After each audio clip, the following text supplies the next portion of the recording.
Estimado público, un cordial saludo para todos ustedes, espero se encuentren bien, ojalá sea de su agrado este video. No olviden darle like, suscribirse, activar la campanita y compartir el video para estar al pendiente de nuestras actualizaciones. Dicho esto, comencemos. Vamos ahora a tratar el tema del marxismo.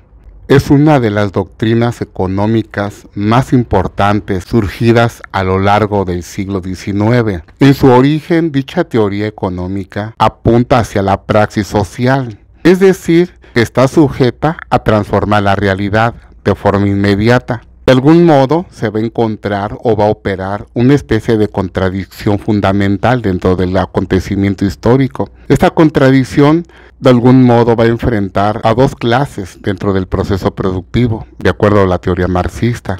Por un lado va a estar la burguesía, que es la dueña fundamental de los bienes de producción, y por otra parte se va a encontrar el proletariado, que lo único que le queda es su fuerza de trabajo y que la va a ofrecer a cambio de un salario. Por lo que al hablar de contradicción, fundamentalmente estriba en ello. Cuando hablamos de teoría económica y apuntalamos hacia la praxis social, es precisamente este antagonismo que surge en el proceso de producción entre ambas clases sociales. Llegará un momento en el cual las relaciones de producción dentro del proceso productivo, junto con las fuerzas de producción, se van a impedir a sí mismas y va a haber por lo tanto un choque. Y ese choque se va a transformar de modo violento, un movimiento radical sujeto a cambios estructurales desde el punto de vista de la sociedad en el aspecto económico. Por lo que por otra parte es importante que se entienda que dicha confrontación es de carácter económico, es decir, va a operar en el seno mismo de la producción en la creación de bienes económicos de consumo y bienes materiales de existencia.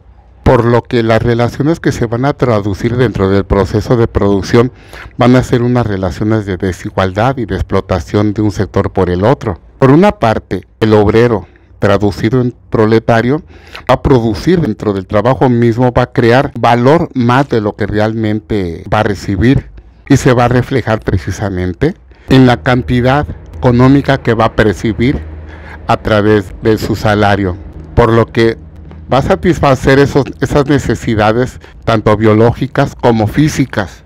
Dentro del proceso de producción, el obrero convertido en proletariado, dice Marx, que el burgués no le devuelve totalmente el trabajo productivo, sino que únicamente le devenga parte del mismo. Por lo que Carlos Marx a esa forma del valor le llamó excedente de producción o en términos económicos plusvalía.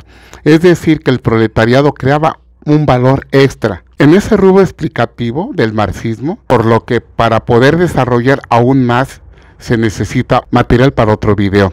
Volviendo al tema del marxismo, ya sea como doctrina económica o teoría económica, en su construcción filosófica de carácter marxista, por lo que tiene por un lado su filosofía, es decir, la dialéctica, de la cual va a ser un elemento fundamental en su estructura, y por el otro el concepto de materialismo. Por lo que Carlos Marx va a incorporar este término materialista, lo va a introducir a su teoría económica del marxismo.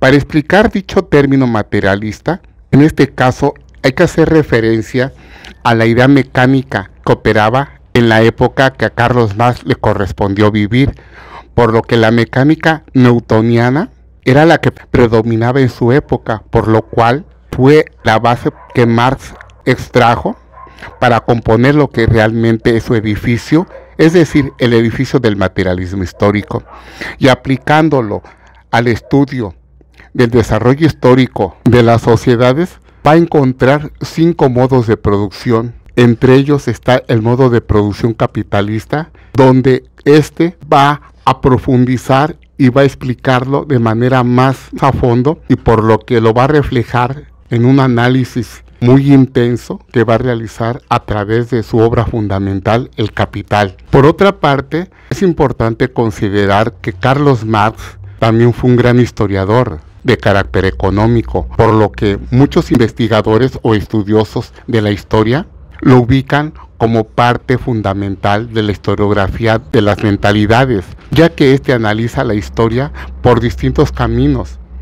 a como lo hace la historiografía positiva determinista, por lo que este tipo de hacer historia se ejecuta a través de la cronología y en referencia implícita a los sucesos deterministas claves. Para Carlos Marx, la historia la va a definir como un proceso en la cual van a aparecer 5 modos de producción fundamentalmente. 3 de ellos haciendo referencia, por una parte, al sistema esclavista o modo de producción esclavista, clara muestra de referencia. En este caso nos está hablando tanto de la historia de Grecia como de la historia de Roma, por lo que en su estructura predominaba la desigualdad, por lo cual sigue Marx apuntando que el motor mismo de la sociedad o de la historia no es otra cosa que la lucha de clases. Bueno, por ahora le vamos a dejar hasta aquí y les agradezco mucho de escuchar este video.